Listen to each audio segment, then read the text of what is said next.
और वहीं ये बात बड़ी खबर की करेंगे। पश्चिम बंगाल में कमान संभालते हुए शुभेंदु अधिकारी एक के बाद एक फैसले ले रहे हैं जो शायद कुछ कट्टरपंथियों को पसंद नहीं आ रहे और इसीलिए वो शांति को अशांति में बदलने का काम शुभेंदु अधिकारी जिस तरीके से स्थितियां संभाल रहे हैं, ऐसे में शुभेंदु अधिकारी को चैलेंज करते हुए ये नजर आ रहे हैं। लेकिन देखिए किस तरह से सरकार हर उपद्रवी को पाताल से खोज लाएगी, उसका पूरा हिसाब करेगी। बाकायदा इसके लिए एक प्लान जो है वो सरकार की तरफ से तैयार किया गया है और डे 1 से जब से कमान संभाली है तब से लगातार इसी दिशा में काम जो है वो किया जा रहा है। अगर हम सिलसिलेवार तरीके से आपको बताएं तो कोलकाता में सड़क पर नमाज से हंगामा देखने को मिला है। इसके अलावा हमने देखा कि टॉपसिया तिलजिला में किस तरीके से बुलडोजर एक्शन हुआ है। आसनसोल में देखिए 3 तस्वीरों के माध्यम से आपको स्थिति समझा रहे हैं और साथ साथ ये बता रहे हैं कि कैसे आसनसोल में लाउड स्पीकर को लेकर जो है हंगामा देखने को मिला है। अलग अलग तस्वीरें आप देख रहे हैं अलग अलग जगह की, तो एक के बाद एक इस तरह की जो तस्वीर है वो निकलकर सामने आ रही है और ये जाहिर कर रही है कि जानबूझकर लॉ एंड ऑर्डर को ताक पर रखने की कोशिश की जा रही है, जानबूझकर प्रोवोकेटिव कार्रवाई की जा रही है। अब ऐसे में इसे प्रायोजित कौन कर रहा है, कौन इसके पीछे का जिम्मेदार है? कोलकाता में जिस तरीके से हमने देखा सड़क पर नमाज से हंगामा हुआ है, आसनसोल में लाउड स्पीकर को लेकर बवाल हुआ है। ये 3 तस्वीर आप देखिए। इसके अलावा आप जरा देखिए ये जो बीच की तस्वीर है, ये टॉपसिया जिला में बुलडोजर एक्शन से बवाल हुआ है। अब लगातार देखिए हमने देखा कि इलेक्शंस के दौरान भी और इलेक्शन से पहले भी, इनफैक्ट पोस्ट इलेक्शंस में हमने देखा किस तरीके से लॉ एंड ऑर्डर को ताक पर रखा जा रहा था। ऐसे में सरकार के सामने बड़ी चुनौती थी इन उपद्रवियों से निपटना और अभी भी आप देखिए कि लगातार कट्टरपंथियों द्वारा माहौल को खराब करने की कोशिश की जा रही है। लाउड स्पीकर को लेकर बवाल, इसके अलावा आप देखिए बुलडोजर एक्शन जब यहाँ पर हुआ है तो किस तरह की स्थिति यहाँ पर बन गई है। सरकारी काम में बाधा डालने की जो है कोशिश कहीं ना कहीं की जा रही है। इसके अलावा सड़क पर नमाज से किस तरीके से हंगामा हुआ है, क्योंकि सड़क पर नमाज पढ़ना ये कहीं ना कहीं प्रशासनिक, अगर हम देखें जो आम लोग हैं उनके कहीं ना कहीं जो उनकी दिनचर्या है उसको चैलेंज करता है। ऐसे में सड़कों पर नमाज अदा करना, इसे लेकर सरकार द्वारा सख्त जो है वो कार्रवाई की जा रही है और लगातार लोगों से अपील भी की जा रही है कि नमाज सड़कों पर ना अदा करें, ईदगाह में अदा करें या फिर मस्जिदों में अदा करें। अब ऐसे में इन तमाम चीज़ों का, इन तमाम प्रशासनिक कार्रवाई का फायदा उठाकर कहीं ना कहीं माहौल को ख़राब करने की कोशिश जो है वो की जा रही है। तस्वीरें तस्दीक कर रही है कैसे जैसे कि एक मौका चाहिए और उस मौके को भुनाने के लिए तमाम तरह की कोशिश की जा रही है और ये अटेम्प्ट किए जा रहे हैं कि कुछ भी करके लॉ एंड ऑर्डर को ध्वस्त किया जा सके। क्योंकि देखिए जैसे ही बीजेपी की गवर्नमेंट आई है इतने बड़े बहुमत के साथ, या फिर कहें कि पहली दफ़ा पश्चिम बंगाल में सरकार बनी है, सबसे बड़ी चुनौती यही है कि कैसे ये लॉ एंड ऑर्डर की जो स्थिति है इस पर कंट्रोल किया जा सके, ये किसी भी तरीके से ख़राब ना हो। इस पर बातचीत के लिए मेरे साथ तमाम मेहमान जुड़ चुके करके तारुफ करा देती हूँ। राम कुमार पाल, नेता बीजेपी, महामंडलेश्वर प्रकाशानंद महाराज हिंदू धर्मगुरु है, नीरज राय राजनीतिक विशेषज्ञ है और मौलाना नाजिम अशरफी मुस्लिम स्कॉलर है। अमरदेव पासवान भी मेरे साथ जुड़ चुके हैं मेरे सहयोगी। पहले अमरदेव का रुख कर लेते हैं। आप सभी का स्वागत है। अमरदेव, क्या जानकारी मिल रही है लॉ एंड ऑर्डर को लेकर? जिस तरह से अलग अलग तस्वीरें देख रहे हैं, फिलहाल क्या स्थिति है? देखिए ये जो तीनों तस्वीरें हैं, ये तीनों तस्वीरें जो है ये दर्शाती हैं कि जो पिछली सरकार जो है यहाँ पर ममता की सरकार थी टीएमसी की, वो कहीं ना कहीं जो है इन उपद्रवियों को जो है मनोबल जो है वो बढ़ा दी थी, जिसका एक जो है चेहरा जो है वो तस्वीरें जो है बन के वो दिख रही हैं। चाहे वो तोपसिया की तिलजला हो, चाहे वो आसनसोल की तस्वीर हो, चाहे वो राजा बाजार की हो, तो ये जो चीजें हैं ये दर्शा रही हैं कि कहीं ना कहीं इनको बढ़ावा मिला था पहले जो सरकार थी यहाँ टीएमसी की उसके द्वारा, तो वही चीजें जो है ये देखने को मिल रही हैं। इस बार जो है बीजेपी की सरकार है पश्चिम बंगाल में। अब बीजेपी की सरकार जो है अब यहाँ पर जो है उत्तर प्रदेश का जो है योगी मॉडल वो यहाँ पर लागू करके चला रही है और जितने भी जो जैसे कि तपस्या का जो तिलजला इलाका है जहाँ पर अवैध निर्माण के ऊपर जो कार्रवाई हो रही है, तो जाहिर सी बात है अगर कोई गैर कानूनी तरीके से अवैध निर्माण करता है तो उस पर तो बुलडोजर चलेगी ही, कानूनी कार्रवाई होगी ही। तो कहीं ना कहीं जो है उस कार्रवाई को रोक कर जो है सरकारी कार्य में बाधा देने का प्रयास किया जा रहा है। इसके अलावा जो मुख्यमंत्री के द्वारा जो आदेश दिए गए थे, चाहे वो सड़क पर नमाज नहीं पढ़ने के लिए, चाहे वो जो है ध्वनि प्रदूषण जिस तरीके से और जो ये आम लोगों के पर हित में कंट्रोल करने ऐसा के कुछ भी नहीं अमरदेव जिसमें किसी को भी दिक्कत होनी चाहिए। राम कुमार पाल जी, किस तरह की चुनौती आपको लग रही है पश्चिम बंगाल में? पश्चिम बंगाल में चुनौतियां थी, लेकिन अब उसको सॉल्व किया जा रहा है और जल्दी से जल्दी सब कुछ एक 6 महीने में सब कुछ लाइन पे आ जाएगा। बॉर्डर का भी काम चालू हो जाएगा। सबसे बड़ी समस्या वही बॉर्डर क्रॉसिंग का है, तो उसके लिए सरकार ने 45 दिन का टाइम लिया है। 45 दिन में सब सौंप देंगे, तो ये विकास का ही कार्य होगा। और जो भी है वहां पे नमाज उगर पढ़ना तो सरकार सूचित करेगी, उचित कार्रवाई करेगी, कर भी रही है। कई लोग भ्रष्ट लोगों को भी पकड़ा भी गया है। आपने देखा होगा कि सोने के पलंग और सोने का महल, गुफा, ये तो आपको लग रहा है कि कुछ लोग जानबूझकर माहौल खराब करने की कोशिश कर रहे हैं और लोगों को बरगला रहे हैं? कुछ नहीं हो पाएगा, सब ठीक हो जाएगा, समय जरूर लगता है। देखिए अभी तमिलनाडु में सरकार गई तो स्टेफन ने कहा कि मैं 6 महीना विजय का कोई विरोध नहीं करूंगा, 6 महीने इनके काम को देखूंगा। एक राजनीतिक परिचय का उन्होंने स्टैनलेस ने डीएमके ने परिचय दिया कि 6 महीने कुछ नहीं कहेंगे और 6 महीने पे बाद हम अपने सवाल खड़ा करेंगे अपने प्रदेशवासियों के लिए। तो यहाँ तो जवाब भी देना है, काम भी करना है, इनकी विचित्र मानसिकता को भी संभालना है। संभालेगी सरकार, केंद्र सरकार राज्य सरकार दोनों मिलकर जो वायदे किए वो पूरा करने का पूरे प्रयास किया जाएगा। किसकी मानसिकता का आप जिक्र कर रहे हैं, मैं समझने की कोशिश करूंगी। नीरज, विपक्षियों की मानसिकता। हाँ, नीरज राय जी, आपको क्या लग रहा है यहाँ पर ये उपद्रवी कौन है और कौन इन्हें प्रायोजित कर रहा है, कौन इन्हें बरगला रहा है? ये मोनिका जी, पहले तो यह भाजपा की सरकार बनने के बाद जब ऐसी स्थिति है तो चिंताजनक विषय है। यह क्यों चिंताजनक है, इस पे भी मैं बात करना चाहूंगा आपसे। 2016 से भारतीय जनता पार्टी वहां पर एक मजबूत लड़ाई लड़ने के लिए तैयार पड़ी हुई थी और 2021 से देखा जा रहा है तो भारतीय जनता पार्टी एक मजबूत विपक्ष के तौर पर वहां पे अपने हर जगह उपस्थिति दर्ज कराई। पर नीरज जी, अभी गवर्नमेंट में उन्हें ज्यादा वक्त तो नहीं हुआ, ऐसे में अभी से उन्हें चैलेंज करना कि वो अपना काम ठीक से नहीं कर पा रहे, अभी तो महीना भी नहीं हुआ है। पहले पूरी बात हो लेने दीजिए, तब अपने सवालों का पिटारा खोल ले तो अच्छा रहेगा, क्योंकि जो दर्शक हैं उनको भी समझ में आना चाहिए। नीरज जी, आपको आपकी बात रखने के लिए बुलाया गया, ऑब्वियसली आप बात ही रखेंगे और मैं सवाल ही पूछूंगी, लेकिन वक्त की एक लिमिटेशन होती है। हमारे पास और भी 4 गेस्ट है, प्लीज कंटिन्यू। गलत बात है तो आप अपने मेहमानों को बुलवा लीजिए, उसके लिए मैं क्षमा प्रार्थी हूँ। नीरज जी, आप अपनी बात नहीं रखना चाहते? ठीक है, एक बार मौलाना नाजिम का रुख कर लेते हैं। नाजिम साहब, आपके हिसाब से कौन ये लोग हैं जो मासूम लोगों को बरगलाने का काम कर रहे हैं और जबरदस्ती उपद्रव करने की कोशिश की जा रही है? मैं ये जानना चाह रहा हूँ कि मतलब कौन बरगलाने वाली बात है। अभी तो मैं ये नहीं समझ पा रहा आप किसकी बात कर रहे हैं, किसको कौन बरगला रहा है और किसकी वजह क्या है, रीजन क्या है। जैसे आप ये 3 तस्वीरें दिखा रहे हैं, 3 जगह की अलग अलग, तो इसमें कहीं ना कहीं एक नमाज का मसला है। नमाज के मसले पे मैं फिर आता हूँ। एक बात कल भी मैंने बात की थी, नमाज की बात की, जो सड़कों पे नमाज है, कहीं कोई नहीं कहता कि सड़कों पे नमाज पढ़ो, बहुत साफ सुथरी जगह नमाज पढ़ना चाहिए। लेकिन मजबूरी ये है कि जुमे की जो नमाज है ये हफ्ते में एक बार आती है और ये बाजमात ही होगी, यानी बाकी नमाज आप अपने घर पढ़ सकते हैं, कहीं पढ़ सकते हैं, अलग छुप के कमरे में बंद होकर अंधेरे में कहीं पढ़ लीजिए, मस्जिद में पढ़ लीजिए। लेकिन ये एक नमाज है कि ये अगर आपने इमाम के पीछे नहीं पढ़ी तो ये जुमा नहीं कहलाएगा, ये फिर आपको जोहर की नमाज पढ़नी पड़ेगी, यानी जुमा छूट जाएगा।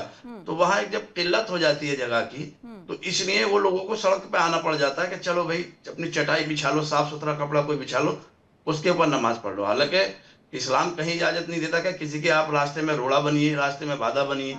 मगर मैं समझता हूँ 5 मिनट की नमाज होती है, उससे रास्ते की बाधा नहीं बना जा सकता। रही बात आप किसी के बुलडोजर चलाने की बात करें, बड़ी अच्छी बात है, अगर कहीं कोई अवैध निर्माण है, अतिक्रमण है तो आप उसको हटाइए। लेकिन मैं कहता हूँ सबके साथ ऐसा होना चाहिए, सबके साथ। ऐसा नहीं किसी एक कम्युनिटी को टारगेट करके आप ऐसा करेंगे तो ये गलत है। और देखिए, बदले की भावनाओं से सरकार जब बनी है तो इतनी तेजी से काम कर रही है। जैसे 15 साल से वो खिसियानी बिल्ली खंबा नोचे वाली बात थी ना, 15 साल से वो खिसियाए बैठे थे। हमें इस बात से मतलब नहीं है किसकी सरकार है, ना मैं कुछ से कुछ लेना है ना कोई देना है। लेकिन मौलाना साहब, अभी तो ज्यादा वक्त भी नहीं हुआ। अभी ये कहना कि टारगेट कर रहे हैं, ये बहुत जल्दबाजी नहीं हो जाएगी? अभी तो थोड़ा वक्त नहीं देना चाहिए आपको, ऐसा नहीं लगता? जी मैं वही कह रहा हूँ मैं कह रहा हूँ कि इतनी जल्दी एकदम कार्रवाई आप चीजें करिए, अपने हिसाब से करिए। हर सरकार अपने हिसाब से चीजें करती है, अपने हिसाब से वो कुछ कानूनों में संशोधन भी करेंगे, अपने हिसाब से कुछ रूल्स भी लाएंगे, अपने हिसाब से सिस्टम को चलाएंगे। और मैं बताऊं, ये जो बार बार कह रहे हैं ना कि सरकार आ गई है, बड़े बहुमत से आई नहीं है, सरकार लाई गई है, ये पूरा भारतवर्ष जानता है, पूरा देश जानता है। क्योंकि मैं एक ही बात कहना चाह रहा हूं, अब आपकी सरकार आ गई है, सरकार बन गई है, तो आप मुख्यमंत्री किसी एक व्यक्ति के नहीं है, आप पूरे प्रदेश के मुख्यमंत्री हैं, प्रदेश के मुखिया हैं। तो सबका साथ, सबका विकास और सबका विश्वास का जो भारतीय जनता पार्टी का नारा है, उसको आपको साथ लेके चलना पड़ेगा। आप इतने अच्छे बन जाइए ना, जैसे कि ममता बनर्जी ने आपके छूट दे रखी थी, ये गलत बात है। अगर किसी एक को मुस्लिम कम्युनिटी वोट कर रही है, तो आप इतने अच्छे बन जाइए कि आपसे वो लोग मोहब्बत करने लगे, ना कि उनसे बदले की भावना से काम लिया जाए। मौलाना साहब, ये तो मेरे कहने का प्रशासनिक मतलब कार्रवाई नहीं है। चलिए, मैं आपकी बात आगे भी कंटिन्यू करूंगी। एक बार महामंडलेश्वर प्रकाशानंद महाराज भी हमारे से जुड़े, उनका भी एक बार तर्क ले लेते हैं। प्रकाशानंद जी, आपका क्या तर्क है इस पर, आपकी क्या राय है इस पूरे मसले पर? आपको भी लग रहा है यहाँ पर टारगेट करने की कोशिश की जा रही है? वहां की जो सरकार पहले थी ममता बनर्जी की, वह सरकार केवल मुस्लिमों की थी। मैं आसनसोल एक समझाता हूँ, आसनसोल में मलाई घटक वहां के मंत्री थे। आप रेल फाटक पार करेंगे तो कोई हिंदू रेल फाटक पार करके उधर क्रॉस नहीं कर सकता, ऐसी स्थिति बनी हुई थी। वहां के जो उप मेयर थे उन्हीं के भाई थे, वहां के जो मेयर थे वो टीएमसी के थे। प्रकाशानंद जी, आपको हम देख नहीं पा रहे, एक बार अपना वीडियो ऑप्शन भी जरा प्लीज आप ऑन कीजिए, आपके पास उसके बाद लौट रहे हैं। मौलाना साहब कुछ कहना चाह रहे हैं, संक्षेप में बात रख लीजिए अपनी। देखिए, ये बिल्कुल गलत बात है कि मुस्लिमों की सरकार थी, वहां कोई मुस्लिम मुख्यमंत्री नहीं था, ममता बनर्जी कोई मुस्लिम नहीं थी। ये गलत बात है। कहीं ना कहीं कोई अगर आदमी सबको साथ लेकर चलने की बात करता है तो ये इसी तरह की बातें करते हैं। और मैं तो ये कहता हूं कि इस तरह की बातें, अगर मुसलमानों को ये भगाना चाहते हैं, मुसलमानों को नहीं चाहते वो हमारे भारतवर्ष में रहे, चले जाएंगे, इनको क्या फायदा मिलेगा? ये पढ़े लिखे लोग हैं। मौलाना साहब, कोई किसी को भेज सकता है क्या? जो यहाँ के मुसलमान है वो हिंदुस्तानी है, वो भारतवर्ष के हैं, ये कोई किसी को भेज सकता है? इतनी है, आपको लग रहा है ये इतना आसान है? और किस अधिकार से भेज देंगे? ये तो बहुत ही इनसिक्योर बात है, this is not even possible. Monika ji, मैं वो नहीं कह रहा, मैं फॉर एग्जाम्पल कह रहा हूँ, ये मुसलमान यहाँ से कोई नहीं जाएगा, वो तो मुसलमान तो मरने के बाद भी इसी मिट्टी में मिलता है, वो यही दफन होता है, जाने वाला नहीं है। मैं एक बात कह रहा हूँ कि इन्हें क्या फायदा मिलेगा? हमारे भारतवर्ष की जीडीपी बहुत खराब हो रही है, बहुत बुरी हालत है, हमें वो देखना चाहिए। पढ़े लिखे लोग हैं, ये इस तरह की बातें करके उलझा के मत, ये क्या बात होगी, सोना मत खरीदो, अब ये मत खरीदो, अब तेल महंगा हो गया। टॉपिक से हम भटक रहे, वक्त थोड़ा लिमिटेड है। रामकुमार पाल जी आपके पास आ रहे हैं। यहाँ पर मौलाना साहब का कहना है कि भाई एक तो वैसे ही जगह की इतनी कमी है, इसीलिए सड़कों पर नमाज जो है अदा कर रहे हैं और उस पर सरकार मना कर रही है, सरकार उन्हें ऑल्टरनेटिव नहीं दे रही है, जबकि ये फॉर्मूला बाकी प्रदेशों में चल रहा है, वहां पर लिमिटेड किया गया, उसके लिए सरकार ने ऑप्शंस भी तैयार किए हैं। संक्षेप में रखिएगा सर, जल्दी से। इस संक्षेप में सरकार ने कहा है मस्जिद में पढ़ो और ईदगाह में पढ़ो, उसके बावजूद अगर कोई जगह की कमी है तो सरकार से जाके मौलवी चर्चा करे। कोई जुम्मा की 5 मिनट की हम नमाज यहाँ अदा करना चाहते हैं, सरकार से जगह आपको उपलब्ध कराएगी। और आप कह रहे हैं हम भारतीय मुसलमान के विरोध में नहीं है। मौलाना नाजिम असरफी जी, हम बांग्लादेशी और रोहिंग्या जो बसा के रखे, आज आपको भारत जो सुविधाएं दे रहा है, अल्पसंख्यक बोर्ड दे रहा है, फिजा फाउंडेशन दे रहा है, हलाल दे रहा है, मौलाना आजाद बोर्ड दे रहा है, एजुकेशन मदरसा जो दे रहा है वो भारतीय मुसलमानों को दे रहा है। और एक बात याद रखना, जितनी सुविधाएं अल्पसंख्यक के नाम पे मुस्लिम को मिलती है उतने दूसरे अल्पसंख्यक को नहीं मिलती है। इस देश में अल्पसंख्यक बौद्ध भी है, सिद्ध भी है, जैन भी है, पारसी भी है, और जैन सबसे ज्यादा टैक्स देने वाला समाज है, लेकिन सुविधाओं के नाम पे 0 है। और आपको एक उदाहरण बताता हूँ, लक्षद्वीप 97% मुस्लिम है, 3% हिंदू है, लेकिन अल्पसंख्यक का दर्जा उन मुसलमानों को। मौलाना साहब, ये तो तर्कपूर्ण बातें जो यहाँ पर रामकुमार पाल जी कह रहे हैं, संक्षेप में जवाब रखिएगा, क्रिस्प एकदम, फिर महामंडलेश्वर जी के पास जाऊंगी। देखिए, इनकी मैं कह रहा हूँ मोनिका जी, एक बात में इनकी बहुत दम है। इनकी एक बात मुझे बहुत अच्छी लगी, मुझे इससे मतलब नहीं है किस पार्टी के, मगर बात अच्छी है तो अच्छी है। कहने का मतलब इन्होंने कहा कि प्रशासन को उस जगह का इंतजाम कराना चाहिए, जगह को मुहैया कराना चाहिए। अब मैं अल्पसंख्यक पे आता हूँ, अगर कोई सरकार किसी एक अल्पसंख्यक समुदाय को अगर ज्यादा सुविधाएं फैसिलिटीज प्रोवाइड कराती है तो ये भी तो गलत हो गया ना। जो भी अल्पसंख्यक समुदाय है उनको सबको बराबर फैसिलिटी प्रोवाइड कराइए। मौलाना साहब, वो ये कहने की कोशिश कर रहे हैं कि इतना पैम्पर करने के बाद भी इतनी सारी शिकायतें हैं, इनसिक्योरिटीज है, इनका निपटारा कैसे होगा? जैसे कि सरकार को वक्त भी नहीं मिला और अभी से ये इल्जाम लगने शुरू हो गए कि टारगेट यहाँ पर सरकार जो है कर रही है जानबूझकर। महामंडलेश्वर जी, एक रिएक्शन आपका जल्दी से। मैं बता रहा हूँ, आसनसोल से लेकर के पूरे बंगाल में ऐसा था कि लगता था मुस्लिमों की सरकार है। आज जब सरकार बदली है, वही लोग रोड पर आ रहे हैं। गलत बात करते हैं जो सरकार की महामंडलेश्वर जी, मुसलमानों की सरकार, ये कहना ममता बनर्जी की सरकार को, और बहरहाल बात आप अपनी रखिए, लेकिन सिर्फ मुस्लिम्स की सरकार कहना, क्योंकि सरकार तो अभी भी जो आई है पूरे पश्चिम बंगाल के लिए आई है, पहले ही पश्चिम बंगाल के लिए थी।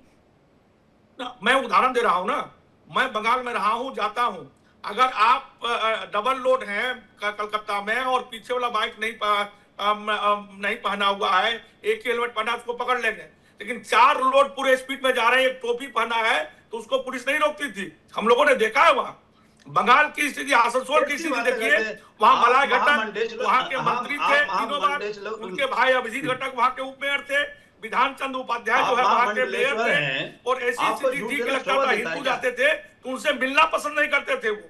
रेल जब फाटक के पार होंगे तो हिंदू को जाना आना मुश्किल था उधर से, ऐसे हुटिंग होती थी, ऐसी व्यवस्था थी, लोग रास्ते बदल के बाद आते थे। तो मैं ऐसे नहीं बोल रहा, उदाहरण के साथ बोल रहा, तपस्या नहीं। अभी जब जांच होगी तो जितने सरकारी जगह पर कब्जा है सब मुसलमानों का कब्जा है, कोई प्रशासन रोक नहीं सकता था। मैं जांच टीम में मुझे शामिल करा दीजिए, आप मुझे जांच टीम में शामिल कराइए, सरकार का महाराज जी किसी भी जांच टीम में आप मुझे शामिल करा दीजिए, ईमानदारी के साथ काम करूंगा, मैं देखता हूँ कहाँ कितना कब्जा, लेकिन मैं ऐसा नहीं हो सकता ना। कार्यकर्ताओं में लड़ाई होती थी तो टीएमसी वाले बम चलाते थे और भाजपा के कार्यकर्ता पर एफआईआर होता था, भाजपा का कार्यकर्ता जेल जाता था। चलिए ठीक है, ये स्थिति रही वहाँ। आप हम लोगों ने भाजपा के एक एक चीज को देखा है, ठीक है, तो सुना हुआ बात नहीं बोल रहे हैं। धर्मगुरु हैं, ठीक है। राम कुमार पाल जी, जल्दी से छोटा सा रिएक्शन। मौलाना जी, आपसे आग्रह है और अदब से आग्रह है कि भारत में जो एक 80 करोड़ की आबादी के बाद दूसरी बड़ी आबादी मुस्लिम है, इस चीज को एक्सेप्ट करते हुए इस भारत को अत्याचारी मत कहिए, इसे प्रेम करिए, प्यार करिए और सारी सुविधाओं पे अपने हक लीजिए। लेकिन जो अनैतिक लोग है उसका विरोध आप भी करिए मौलाना जी, हाथ जोड़ के विनती है इस चैनल से। कर रहे हैं, अरे कर रहे हैं, आपने सुना नहीं? मैं तो कह रहा हूँ सबका साथ सबका विकास सबका विश्वास लेके चलिए। अब ये जबरदस्ती बातें कर रहे हैं, जो बाहरी लोग हैं, जो आप मौलाना साहब, सड़क पर अगर लोग नमाज अदा कर रहे हैं और अगर सरकार ये कह रही है कि वहां पर नमाज ना अदा करे, ये रास्ता पूरा जाम हो जाता है, तो इसमें कोई दिक्कत तो नहीं? इसमें ऐसा क्यों लग रहा है कि टारगेट किया जा रहा है? तो सरकार वो पैलेस प्रोवाइड करा देना, सरकार जगह मुहैया करा दे, इतना इंतजाम करा देना सरकार। मौलाना साहब, कल को यह है कि कल को वहां पर बहुत सारे हिंदू जमा हो जाएंगे, बोलेंगे हम यहाँ पे हनुमान चालीसा अदा करनी है, फिर उसके बाद जैन आ जाएंगे, तो ये पूरा एक सीक्वेंस हो जाएगा और धर्म की आड़ में जो नॉर्मल लोग ट्रैवल करते हैं, कम्यूट करते हैं, उनके लिए दिक्कत पेश होगी। इस बात को आप बखूबी समझ रहे होंगे।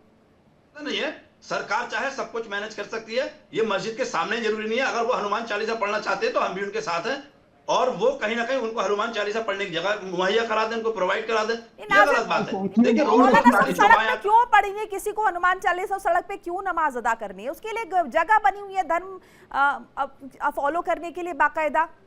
धर्म अपने घर में हम फॉलो करेंगे या फिर उन तीर्थ स्थल, माफ कीजिएगा, वो जो जगह होती है, चाहे मंदिर हो, मस्जिद हो, गिरजाघर हो, वहां पर फॉलो करना चाहिए। जल्दी से एक छोटा सा रिएक्शन महामंडलेश्वर जी, जल्दी से 20 सेकंड्स जल्दी।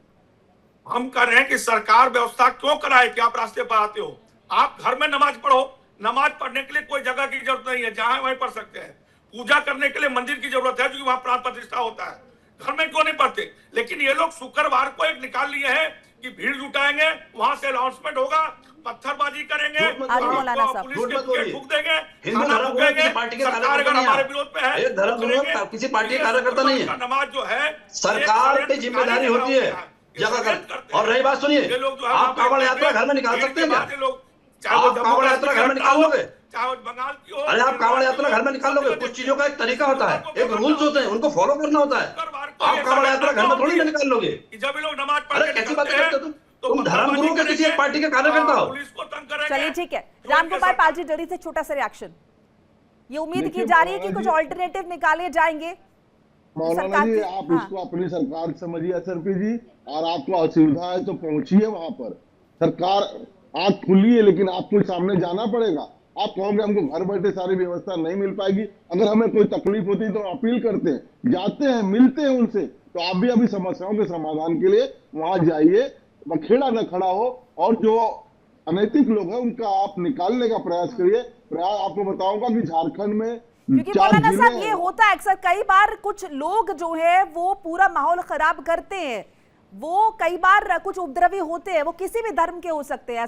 ऐसा नहीं है कि सिर्फ यहाँ पर एक पर्टिकुलर मुस्लिम धर्म की बात हो रही है, वो उपद्रवी किसी भी खाल में छिपे हो सकते हैं और हो सकता है उनकी मंशा हो कि वो चोला ओढ़कर उस धर्म विशेष के लोग या फिर उस समुदाय विशेष के लोगों का नाम खराब करें। ऐसे में जरूरत है उन्हें चिन्हित करने की। एहलान, बहुत बहुत शुक्रिया आप सभी का हमारे साथ जुड़ने के लिए और आपका अमरदेव जुड़ने के लिए, तमाम अपडेट साझा करने के लिए।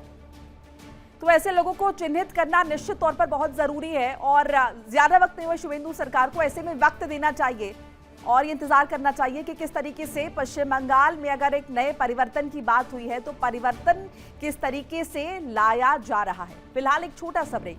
इंडिया डेली आपके स्मार्ट टीवी पर भी मौजूद है। देखिए इंडिया डेली 24/7 अब आपके स्मार्ट टीवी पर। इंडिया डेली मौजूद है सभी डिजिटल प्लेटफॉर्म पर लाइव और लगातार। इंडिया डेली 24/7 हर दिन राष्ट्र को समर्पित।